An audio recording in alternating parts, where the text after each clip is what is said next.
does it to you and for you. Psalm 139:14-16. I praise you because of the wonderful way you created me. Everything you do is marvelous. Of this I have no doubt. Nothing about me is hidden from you. I was secretly woven together in the earth below, but with your own eyes you saw my body being formed. Even before I was born, you had written in your book everything I would do. Napakalalim ng katotohanan na sinasabi ng Psalm 139:14-16. Pero kung ating sasagipin, sasalain, ang pinaka main message nito is, ang bawat tao ay nilikha ng Diyos, handiwork of God, creation of God, na walang napasama sa ating elemento bilang tao na hindi alam ng Diyos, na hindi niya pinayagan o hindi niya ginawa. Ano lang ang kahulugan nun? Na ang basic personhood and humanity of everyone is from God, is of God, is created by God.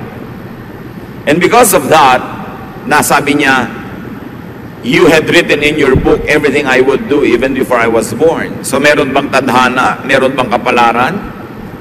Pag kinonsider natin ang genetics at in-apply natin itong verse na to sa genetics, o genetics is applied and subsumed under these verses, it is saying, genetically, you made me. Kayo po, Panginoon, ang pumili sa dinami-rami ng ninuno ko, lola at lolo sa mother and father side, kung kanino ako magmamana ng buhok, ng ilong, ng talino, ng ugali, ng paraan ng pagtawa, ng paraan ng paglakad, ng husay, at pati na rin ng hindi husay, kasi alam nga namang mahusay ka sa lahat. So ang Diyos ang nagtimpla-timpla, naghalo-halo ng iba't ibang mga katangian na galing sa ating genetic pool, lahat ng ating mga ninuno mula pa kay Adan at kay Eva. So apparently, all the genes that would ever appear in humanity were already in Adam and Eve. Pero hindi lahat lumabas sa kanilang katawan. Siyempre, isa lang ang korte ng ilong ni Adan, hindi iba-iba. Pero sa kanyang genes, sa kanyang dugo at laman, ay nandoon at nakatakda ang iba't ibang uri ng korte ng ilong, iba't ibang uri ng kulay ng buhok, iba't ibang uri ng haba at iksi ng mga biyas ng tao na lalabas sa kanyang mga offspring. Ngayon, kung ano ang nangyari sa iyo, kapatid, kung paano ka nilikha, Diyos ang may gawa. Kung magaling ka sa math, magaling ka sa music, magaling ka sa intuitive thinking o sa creative thinking, magaling ka sa sciences, Diyos ang may gawa.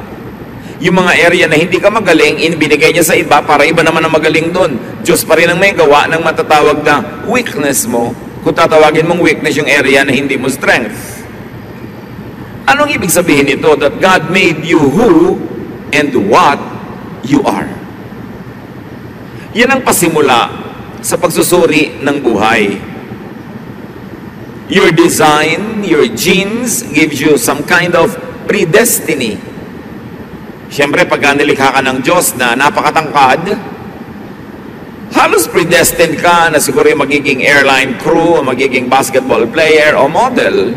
Kung nilikha ka naman, ang height mo ay hindi yung hinihingi ng gano'ng mga field, itinakda ka na hindi para doon. Pagka itinakda ka ng Panginoon na ganito, halimbawa, ang talino mo, halos nakasulat na sa iyong palad na yun ang magiging profession mo. Liban na lang labanan mo yun, o liban na lang hindi mo pagbuksan ng pinto ang mga kumakatok na opportunity at hindi mangyari yung nakatakda para sa iyo. You were created and born that way. Hindi mo nilikha ang sarili mo.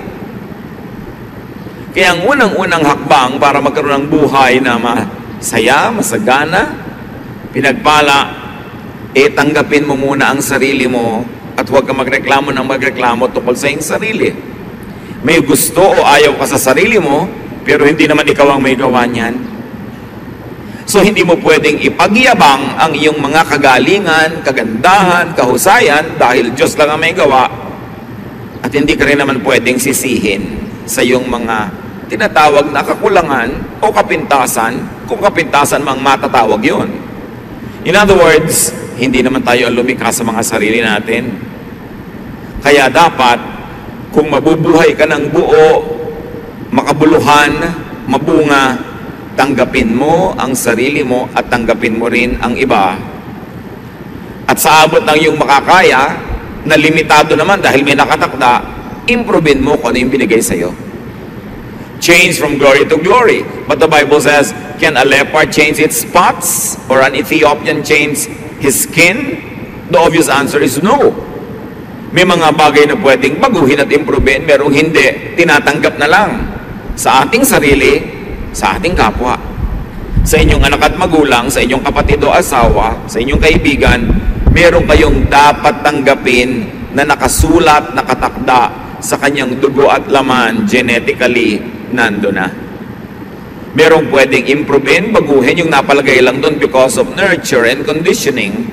Pero genetically, nung ipinanganak ka na, halos nakatakda na ang lahat.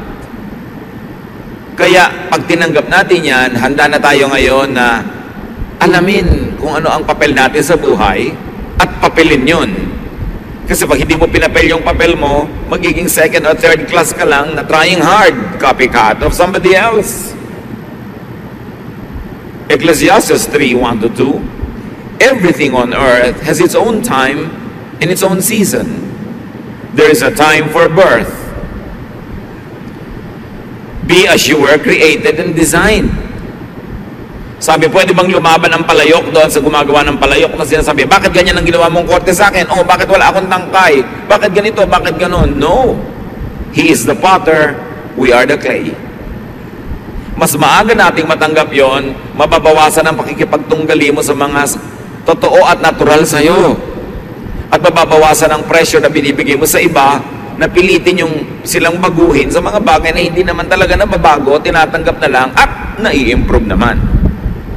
So be at peace with yourself and with others. That's how you live life.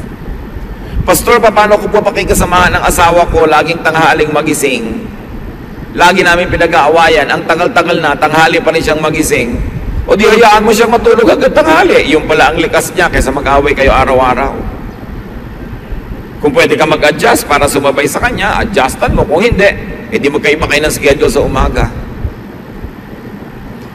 Kaya magulo kuminsan ng buhay natin, lalo sa loob ng pamilya, pinipilit nating baguhin ang lahat ng tao. Mga magulang, kung may isa, dalawa, tatlo kayong anak, hindi pwedeng pare-pareho sila ng ugali. Kasi iba-iba ang pinagkunan ng mga ninuno at iba-ibang templa. Hindi mo pwedeng hanapin kay bunso yung mga katangian ni panganay. Magulo yung ganon. At mga wives, hindi nyo pwedeng hanapin sa asawa nyo yung katangian ng inyong bayaw o katangian ng inyong kumpare. Magulo yun. Magsimula tayo sa pagtanggap sa ating sarili at sa ating kapwa tulad ng walang patakarang pagtanggap ni Jesus sa atin. Mas tahimik na unang hakbang yun ng buhay. So be born, accept who you are, then grow up. Luke 2:52, and Jesus grew in wisdom and stature and in favor with God and man. So even the Lord developed, He grew. Hindi naman siya ipinanganak na kompletong-kompleto na yung divinity at humanity niya. He grew. So you keep growing and do not stagnate. Kailangan yung alam mo last week, pinalitan mo na ngayon kasi may bago ka ng magandang nalaman. Kailangan yung sistema mo nung 3 years ago nag-improve na, hindi laging iyon, nang yun, because you have to keep growing. And grow as you were created and designed. Huwag pilitin na maging iba. Doon ka lumago kung saan ka talaga nakahapay, kung saan ka nakatakda. Yun ang i-develop. Leave life stages behind, rising on their foundation. You are an infant first, then a child, and then a boy or a girl, and then a young man or a young woman, then a young adult, then an adult, then a senior adult. Live according to the stages of your life. Huwag magbata-bataan kung matanda na at huwag piliting tumanda yung bata. Yung bata ay bata, huwag nating piliting magkilos matanda. May panahon para sa lahat ng bagay. May panahong maging bata, may panahong tumanda, at may panahong napakatanda. Do not fast forward adulthood in children. We have all the time in the world to become and to remain old. Dapat hindi sobrang agahan yon. 1 Corinthians 13:11. When we were children, we thought and reasoned as children do. But when we grew up, we quit our childish ways. So let children be children, but we should move on and become adults. Sabi nga ng Desiderata, iwan mo yung tapos na. Gracefully surrender the things of youth and accept what your present stage offers. Kaya yung mga iba, ayaw aminin na tumatanda na sila, dapat yang ipagmalaki. Kasi may mga tao hindi pa nga naisilang stillborn na, no, isilang patay na. Meron 10 pa lang namatay na. Ngayon ikaw 60, 70, itatago mo. Dapat mo ipagpasalamat, ipagbunyi. Look, nadaanan ko ng kutakot-takot na bagyo, lindol, mga revolusyon, mga snatcher, mga murderer. Pero heto ko, buhay pa, salamat. Hindi itinatago ang edad, yan ay ipinagbubunyi. And then after a time-limited, dependent childhood, mature, and produce what you need. Dapat dependent ka lang habang batang-bata ka pa o sobrang tanda na. In between, you must be self-sufficient.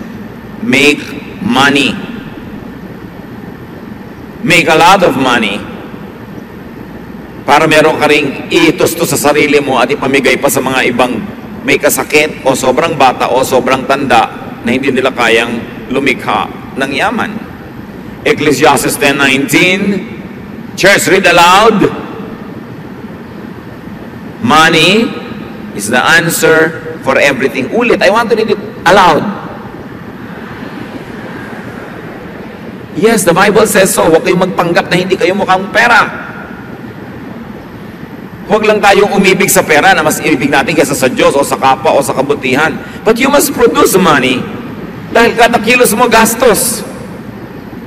Hindi pwedeng banal ako, hindi ako mukhang pera. No, sabi sa Bible, money is the answer for everything. Pag wala kang pera, ni wala kang ma-tithe, dapat meron.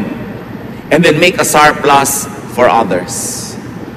Gawin natin dapat ambisyon, kung hindi pa natin ginagawa, to make a lot of money. Then ipamigay mo, kung sobra-sobra, sa mga karapat-dapat, hindi sa mga tamad. Ipamigay sa tama. Proverbs 31:16, yung mahusay na babae, she knows how to buy land and how to plant a vineyard. And she always works hard.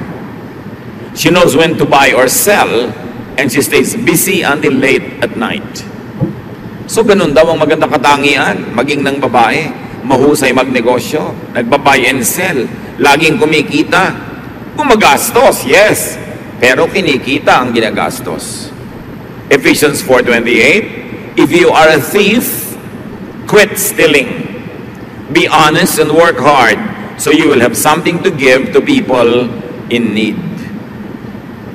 So napakasarap na kumita ng higit sa iyong kailangan, meron kang pwedeng ipamigay. And one of the greatest pleasures in life is to give to deserving people. Titus 3:14, our children should learn to spend their time doing something useful and worthwhile. So bata pa lang, tinuturuan na natin humilig sa negosyo, humilig sa trabaho, humilig sa paghahanap buhay. What else do you do in life as you grow older? Do the maximum good. Lahat ng pwedeng gawing mabuti, gawin. Dahil yan ay tanim na may bunga at ikinalulugod yan ng Diyos. Live life in and through its cycles. And I like to add, allow others to live life through and in cycles. Cycles of childhood, of young adulthood, of adulthood. Dapat lahat yan maranasan ng tao. Ecclesiastes 3:1-8, everything on earth has its own time and its own season. There is a time for birth and death, planting and reaping. Lahat may panahon. May panahon ng pagtatanim, mayroong panahon ng pag-ani. So kayo na mga tinaniman ng mabuti, dapat magkaroon naman ng ani yung nagtanim sa inyo para may panahon din sila ng ani. Live and enjoy life stage and cycle. And do not resist or fight time and aging. Lahat halos sa cosmetics ngayon is to fight aging. Why will you fight aging? Age is a gift from God. Basta may kasamang wisdom sa pag-age ng tao, everything is worth it. There is time for killing and healing, for destroying and building, for crying and laughing, weeping and dancing, for throwing stones and gathering stones, for embracing and parting. There's a time for finding and losing, keeping and giving, for tearing and sowing, listening and speaking. There is also time for love and hate, for war and peace. So anong sinasabi sa atin Solomon? Maiksi ang buhay compared to eternity, pero ito'y sapat para magkaroon ng oras sa lahat ng bagay. At huwag pagtakhan. Pagka mayroong mga problema, ang lungkot-lungkot ko po ngayon, ano pong gagawin ko? Eh di malungkot ka.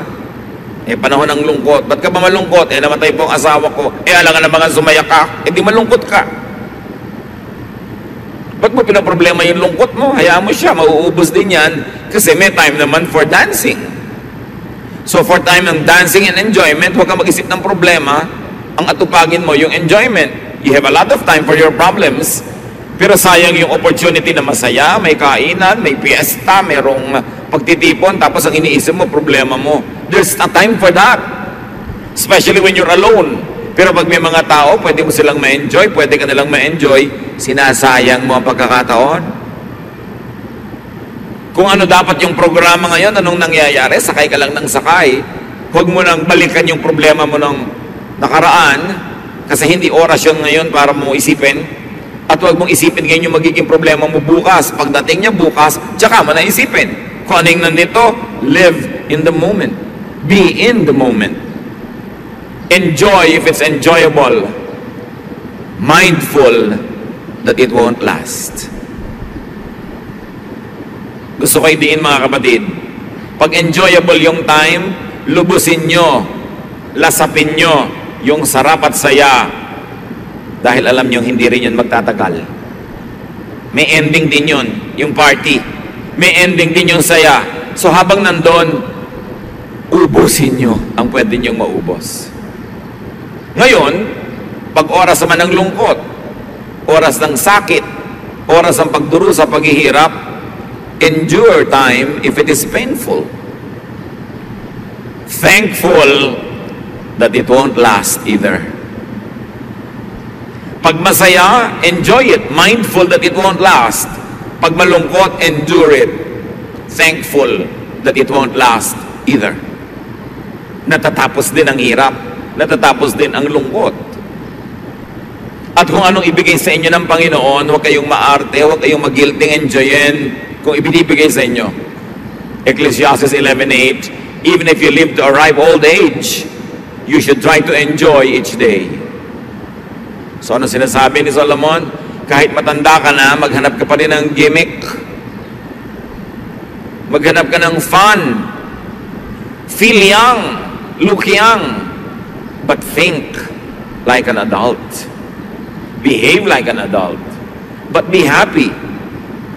At isa yan sa mga gifts natin sa ating mga magulang, lolo at lola, lalo't naging mabuti silang magulang, dapat magsaya naman sila sa kanilang pagtanda. Hindi ang tanda-tanda na nila, taga-alaga pa ng apo. Dapat, gusto kong yakapin ang apo ko, sa'yo ko na, pagod na ako, ito na uli ang anak mo, alagaan mo na uli. Ganun lang, hindi yung sila tong nakatali sa mga apo. Inalagaan na nga kayo, pati anak nyo, alagaan pa na magulang nyo, ano kayo? Dapat, kung gusto lang nila, pagka naiinip lang sila o natutuwa, pero hindi nila tungkulin yun. Hindi tungkulin ng mga lola at lolo na alagaan ng mga apo. Tungkulin nyo ng magulang. So give them time to rest, to enjoy life. At syempre, because, ano nga yung binasa nating malakas na verse? Ulitin nyo nga. Lakasan Yes, money is the answer for everything. Dapat punuin nyo ang bulsa ng matatanda ng money. Sustentuhan. Pag binigyan mo ang matanda ngayon, sabihin mo, next month po, ganyan din ang ibibigay ko. Hindi ibibigay mo, pero hindi niya alam kung kailan yung next. Hindi tuloy siya makapag-plan ng budget. Right? Dapat, pinalaki ka, pinakain ka. Panahon lang. Panahon mo naman ngayon para mag-alaga ng mga matanda na. Hindi yung matanda na sila, sa kanya ka pa kayo hihingi ng pang-load. Ang kapal naman ng anak, ang tanda-tanda na nanay, pahingin pang-load. So, kailangan bibigyan ng pahinga ang matatanda para buong buhay, lahat ng cycle na enjoy nila. Lesson naman, maging mabuti tayo magulang para ganado na yung mga anak natin na mahalin tayo pagdating ng panahon. Diba? Ecclesiastes 7:14, when times are good, be happy. But when times are bad, consider this: God has made the one as well as the other. Therefore, no one can discover anything about their future. Lagi may nagtatanong, pwede po bang hulaan yung future? Ayan, sinabi niya, no one can discover anything about their future. So tama na ang katatanong tungkol dyan sa hula na yan. Hindi nalalaman kung anong darating pa. Pero, kung anong dumating, try to enjoy it. Sabi, pag masaya ang panahon, magsaya ka. Pag malungkot ka, di malungkot ka. At tandaan mo, Diyos din ang may gawa niyan. Hindi si Satanas. Tanggapin mo, bahagi talaga yan ng buhay. It is a given. Do not contend with it. Just accept it. Thankful that sad times won't last forever. Mindful that happy times won't last too long. So enjoy it. Maximize enjoyment. Kung gusto mong tumanaw ng utang na loob sa Diyos na nagbigay ng buhay, enjoyin mo yung binigay niyang buhay at ikatutuwa yun ng Diyos. Hindi siya na-offend kung nag-enjoy ka. Mga religious leaders lang kuminsan ang na-offend pag nag-enjoy ang mga tao, but not God. God wants you to have a life, a full life, a meaningful and a happy life. So make and let others enjoy. Gawin yung mission sa buhay, mga kapatid, to make people enjoy. Especially people who are good to you and kind to you. What do you do with life? Minimize pain and suffering. Bawasan, untian natin ang lungkot at hirap ng buhay. Huwag makipag-away. Nakakalungkot yan. Huwag mang-api. Huwag maging killjoy sa iba. Minsan yung taong to, ngayon lang pala siya nagkaroon ng kaligayahan. Kikilljoyin mo pa. Ang tagal-tagal pala niya nagdurusa. Tapos ngayon, naiinis ka dahil ang lakas niyang tumawa. Ngayon lang pala nakatawa yung tao after many years. Hayaan niyo yung mga tao. Let people also enjoy their lives. But above all, what do you do with life? Fear God and obey His commandments. Hindi takot na ninenervyo sa pinagpapawisan ng malapot, but banal na takot. Isang uri ng takot na may pitagan na bibigay sa'yo ng inspirasyong mabuhay ng maayos, na mabuhay ng mabuti sa kapwa-tao. Ecclesiastes 12:13-14, everything you were taught can be put in a few words. Respect and obey God. This is what life is all about. God will judge everything we do, even what is done in secret, whether good or bad. So laging igalang ang Diyos. Itrato ang mga tao tulad ng gusto ng Diyos sa pagtrato natin sa kanila. Igalang ang ating sarili, mahalin ang buhay. At kung kaya mo, get a partner. Or a substitute. Maybe a friend. Kasi kung wala kang tunay na romantic partner, maybe there's the next best thing. But always have a partner, a friend, someone that you share time and space with. Genesis 2:18, the Lord God said, it isn't good for the man to live alone. So mga magulang, huwag tayong mangontrabida sa mga nagugustuhan ng ating mga anak. Sila ang makikisama. Dapat ang kasama nila sa buhay, yung gusto nilang kasama. Yung masaya silang kasama. Hindi yung gusto natin para sa kanila. Hindi naman tayo ang makakasiping nun at makakasalo. Pero siyempre, mga anak, makinig din sa opinion ng magulang kasi kuminsan, dahil sa edad, marunong na silang kumilapis kung sino ang problematic person pala at hindi makakabuti para sa iyo. But at the end of the day, it's really the choice of the one who is going to get into the partnership. And let's allow people to have their own partners. Huwag tayong mga kontrabida.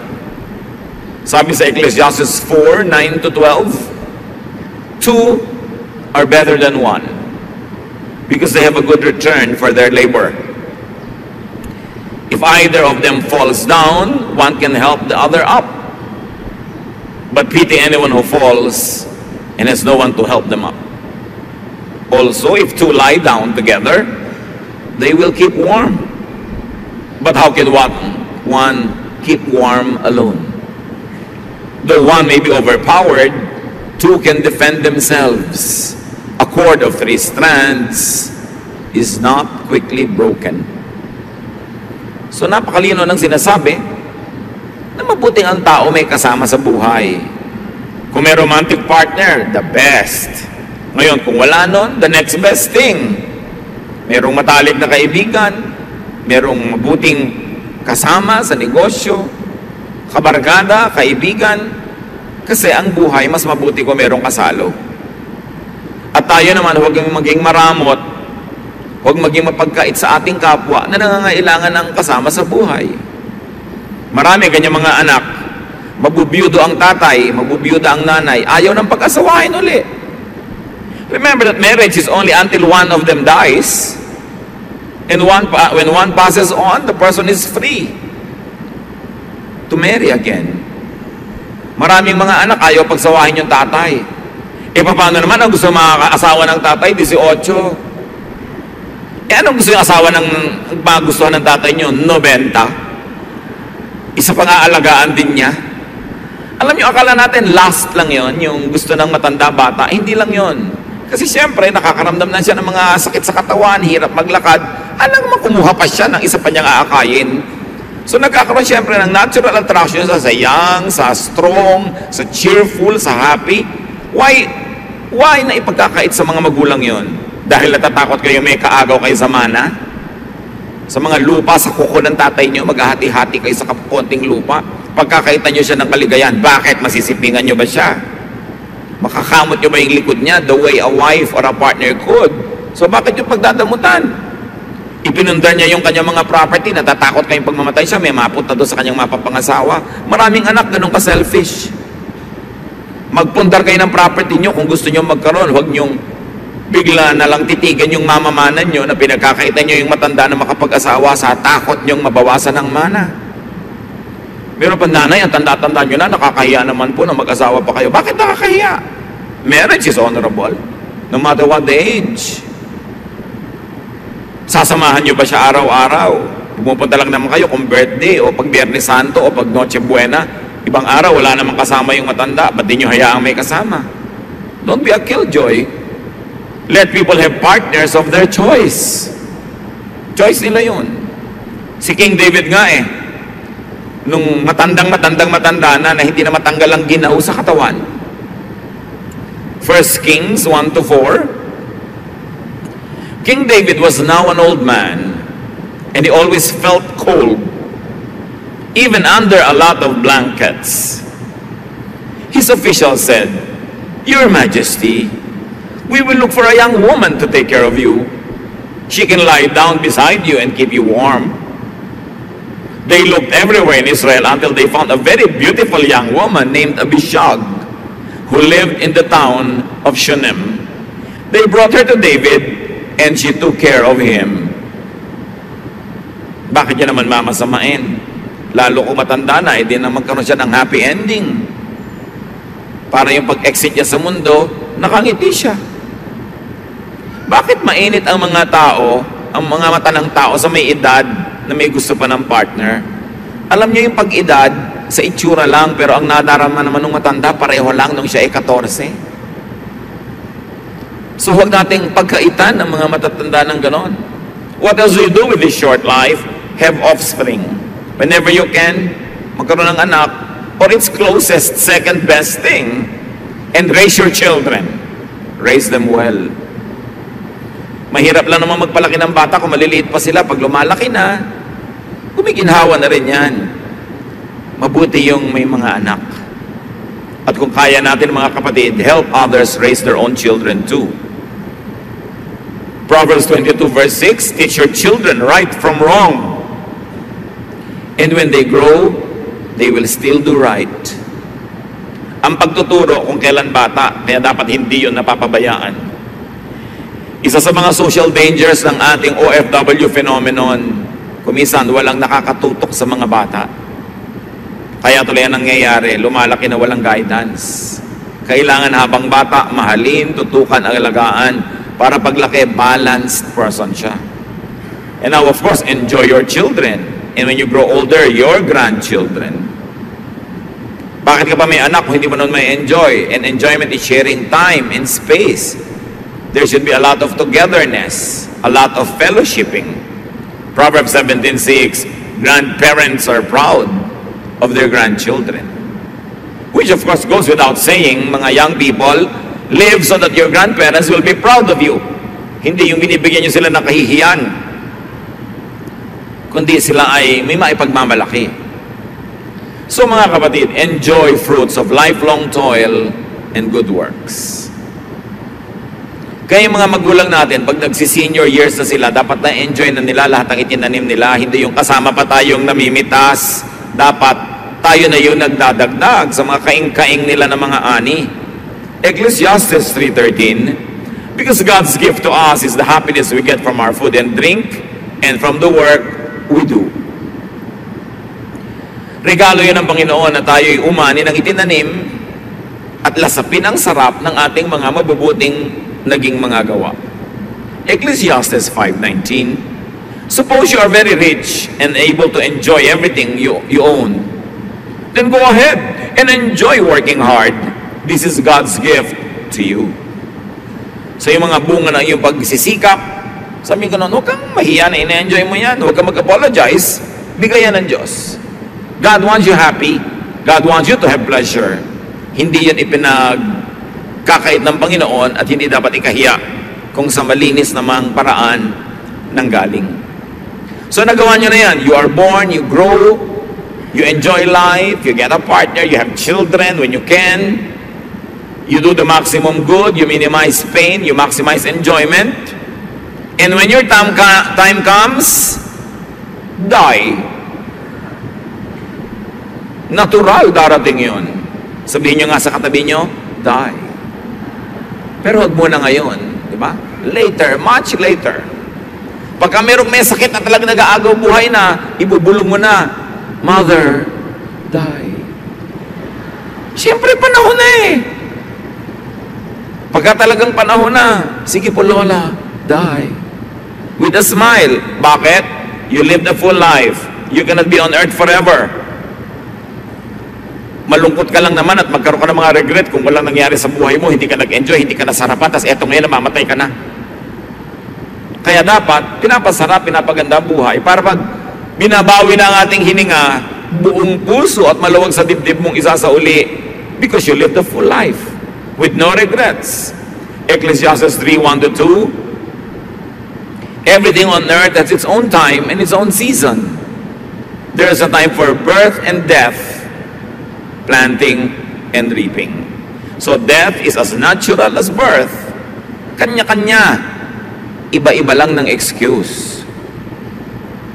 Pero magkakaroon din ng excuse. Hindi dapat nalulungkot. Lalo't may edad na. Nagkaroon ng magandang buhay.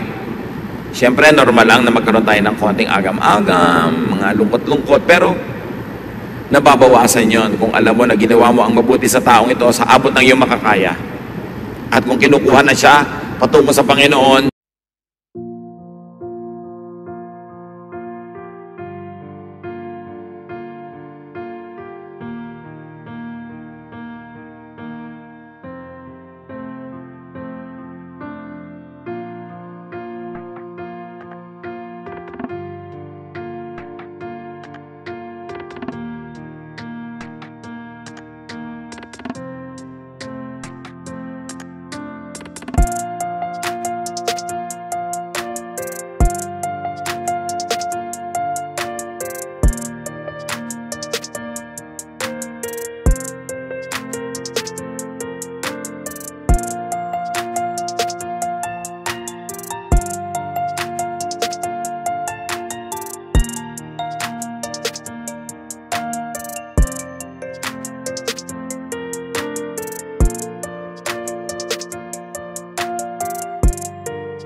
at home with the Lord. So ganun din dapat ang pagharap daw, maging sa kamatayan hanggang maaari. Be cheerful, because you will leave this body, but be at home in God. Kaya ang sabi ng Philippians 1:21, if I live, it will be for Christ. And if I die, I will even gain more, because I will be with Christ. So between birth and death, there is a very narrow timeline. Make the most out of life. Huwag kayong magsayang kahit ng isang araw. Yung nagtutulog ka, nakatunganga ka maghapon, sayang. Lalo't kung mahaba ka rin naman matulog sa gabi. Kung kumpleto na ang tulog mo sa gabi, huwag ka na magtulog sa araw. Dumalaw ka sa isang mahal mo sa buhay. Magsulat ka ng nobela. Sumulat ka ng tula. Magtanim ka ng halaman. Kumain ka na masarap. Mag-volunteer work ka sa mga nangangailangan. Gumawa ka ng mabuti para sa iyo, para sa kapwa. Bawat araw meron nun. Kasi yung araw na walang nangyari, sayang. Bilang ang ating mga araw. Killing time is harming your own eternity. Kaya ano kayang gagawin ko ngayon na mabuti? Hindi walang magawa? Sayang, wala kang magawa. Kung alam mo lamang sana ang iniisip ng mga paralitika, mga hindi makagalaw, mga puro tubo ang katawan na hindi makagalaw, kung anong gagawin niya sa katawan niya kung katulad mo na pwedeng gumalaw, tapos ikaw na pwedeng gumalaw, walang ginagawa. Sayang. And do not problematize life. Live it. And let others live their own lives. Every moment of it. Live day by day. Live by the moment. Live in the moment. Mga kapatid, kumakain kayo halimbawa, stop texting. Maliban na lamang na life and death yun. Magkakaharap kayong pamilya, wala naman nag-uusap, nagte-text lahat. Pagkakataon nyo na yun na mag-usap-usap, mag-fellowship. Kaya meron isang matinong ina, ang husband niya nagtatrabaho abroad, uuwi sa bakasyon, sabi sa mga anak, pag nandito ang daddy nyo, walang internet, walang Facebook, walang text. 10 minutes lang everyday. Asikasuhin yung daddy nyo, makipag-usap kayo, makipag-fellowship kayo. Dahil sayang ang oras. Pag kumakain kayo, lasapin nyo yung kinakain nyo.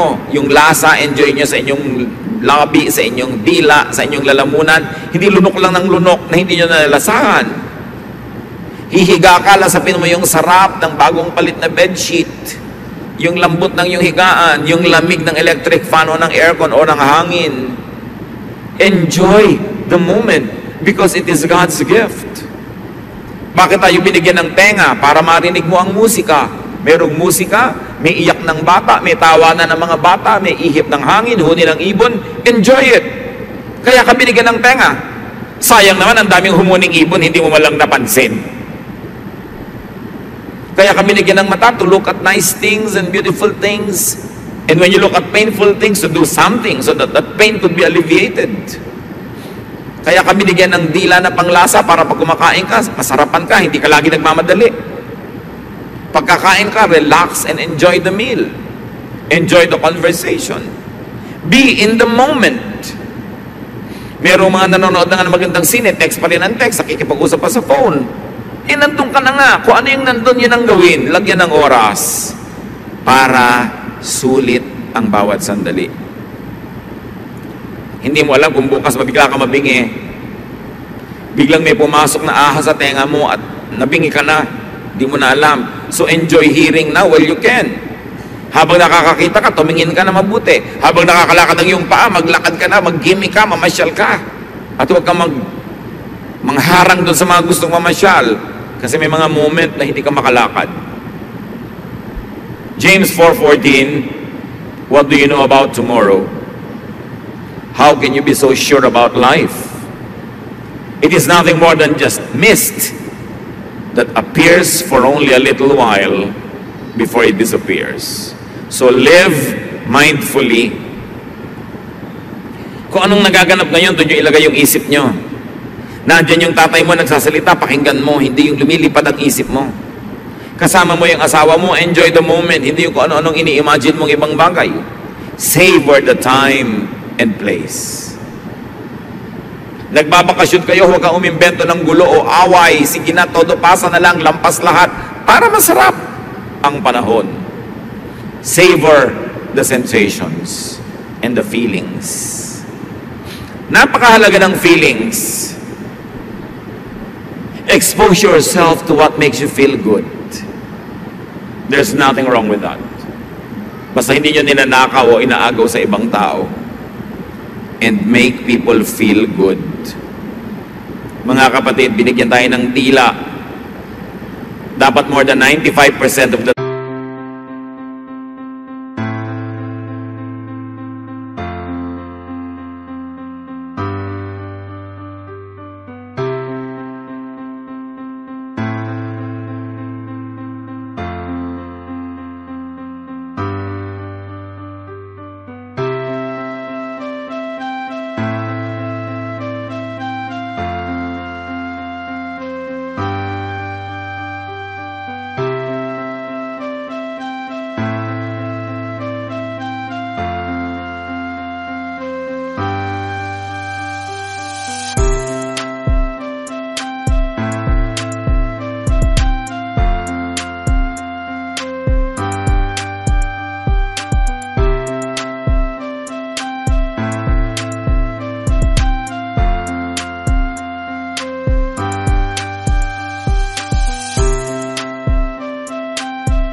happiness, the pleasure.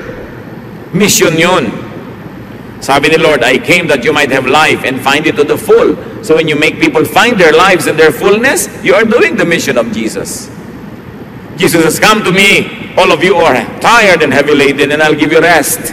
So when you give rest to people, you are doing the work of Christ. Hindi lang yung magtayo ng mga simbahan at gumawa ng mga evangelistic rallies. Well, yes, they are works of Christ. Pero hindi lang yun ang ibig sabihin nun. When you make people happy, when you give them peace, when you give them love, you are extending heaven to people.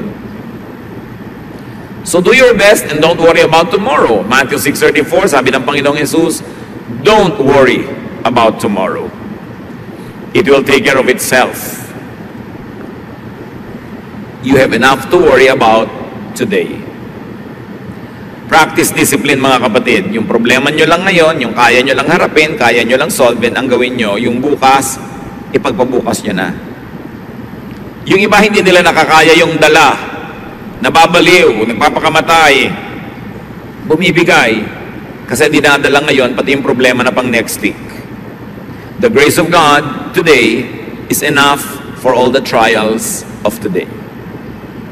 Tomorrow's problems will be accompanied by blessings of God tomorrow. Sabi sa Psalm 90 verse 12, teach us to use wisely all the time that we have. Gaano karaming oras pa kaya, araw, buwan, minuto ang natitira bago tayo humarap sa Diyos at mabawian ang buhay? Use wisely all the time that you have. To love, to be loved, to do the maximum good, to share the gospel of Jesus to people, not only the words of the Bible, but love in action as exemplified by Jesus. And when your time comes to meet your Maker, die. Ganun talaga ang buhay, huwag dramahan masyado. Meanwhile, while you are not being called to eternity, live, get a life. Kaya nga napakaganda ng Tagalog na mabuhay. Sabi sa Spanish, a vida.